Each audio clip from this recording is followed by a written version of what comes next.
bí mật đêm cuối cùng được lật mở. Buổi sáng ly hôn sự phản bội phơi bày. Buổi sáng hôm ấy, bầu trời xám lạnh phủ xuống thành phố như một tấm khăn tang lặng lẽ. Hơi sương đọng trên những ô cửa kính, người qua lại vội vã, ai cũng có câu chuyện riêng, những nỗi buồn riêng, nhưng không ai biết rằng ở một góc tòa án quận, cuộc đời của một người phụ nữ đang gãy vỡ đến mức không thể cứu vãn. Tử Duệ bước xuống xe, đôi tay cô khẽ siết lấy chiếc túi xách đã cũ. Nó cũng giống như cuộc hôn nhân của cô, một cuộc hôn nhân từng rực sáng nhưng giờ chỉ còn những vết sờn không cách nào vá lại. Hơi thở cô nặng nề, nhưng ánh mắt lại bình tĩnh đến lạ. Bình tĩnh vì biết mình không còn gì để mất, nhưng đau vì mất quá nhiều đến mức trái tim không còn sức để giãy giụa. Cánh cửa tòa án mở ra, lạnh lẽo và vô tình, như chính định mệnh mà cô buộc phải đi qua. Khoảnh khắc bị ép buông tay, phòng xử không đông, nhưng sự im lặng như một lớp băng phủ kín không khí. Thậm chí Viễn, người đàn ông từng là cả thế giới của Tử Duệ, đứng ở phía đối diện. Anh ta ăn mặc chỉn chu, gương mặt lạnh lẽo không còn chút hơi ấm nào của những năm từng chung sống. Bên cạnh anh ta là Mẫn Giao, người phụ nữ mà Tử Duệ không bao giờ muốn gặp lại. Cô ta đứng sát anh, ánh mắt tràn đầy sự đắc thắng, như thể hôm nay chính là ngày cô ta được tuyên bố chiến thắng. Bộ váy ôm sát, vẻ ngoài chỉn chu đến từng chi tiết, như một lời nhắc rằng Tử Duệ đã thua trong cuộc chiến mà cô thậm chí không nghĩ mình phải tham gia. Thậm chí Viễn lên tiếng trước, giọng anh ta lạnh đến mức khiến sống lưng Tử Duệ buốt lên. Chúng ta vốn không hợp nhau, kéo dài chỉ khiến cả hai mệt mỏi. Buông tay đi, một câu nói nhẹ tựa lông hồng nhưng nặng như đá tảng đè lên trái tim cô. Tử Duệ không nhìn anh ta, cô nhìn tờ giấy ly hôn đặt trước mặt mình. Cứ như thể chỉ cần nhìn vào chữ ký kia, mọi cố gắng, mọi hy sinh, mọi yêu thương của 10 năm trời sẽ hóa thành một trò đùa.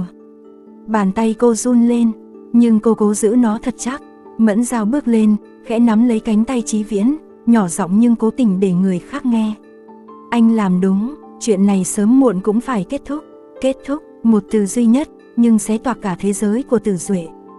Nỗi đau bị nhìn thấy nhưng không ai đoái hoài. Tử Duệ ký, không khóc, không níu kéo, không hỏi tại sao.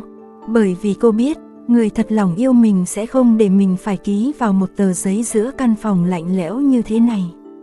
Đôi tay cô run, nhưng trong lòng cô lại có một tiếng nói vang lên. Một người từng thề cả đời bảo vệ mình, cuối cùng lại là người đẩy mình xuống vực. Cô ký xong, đẩy tờ giấy về phía trước, nhẹ đến mức như chút được gánh nặng, nhưng trái tim lại trống rỗng như vừa đánh mất linh hồn.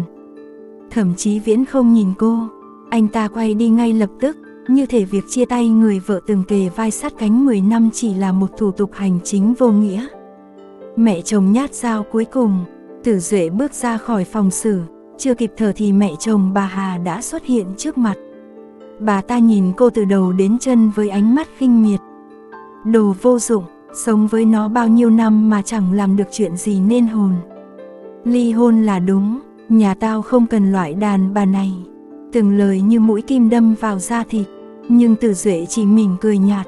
Cô đã nghe những lời này bao năm rồi, ngày nào cũng có, nhưng hôm nay nó bỗng trở thành nhát dao kết thúc tất cả. Không phải vì cô yếu đuối, mà vì cô nhận ra, nơi mình gọi là nhà, hóa ra chưa từng coi mình là người nhà. Đêm cuối trước ly hôn bóng tối dài hơn cả đời người. Đêm trước khi ly hôn, Tử Duệ gần như thức trắng. Căn phòng cô từng gọi là tổ ấm bỗng trở nên xa lạ. Mọi góc nhà đều gắn với kỷ niệm, nhưng giờ chỉ còn lại sự lạnh lẽo. Cô nhớ đến những lần mình bị xem thường, những lần Chí Viễn quên sinh nhật cô nhưng nhớ từng ngày kỷ niệm của Mẫn Giao.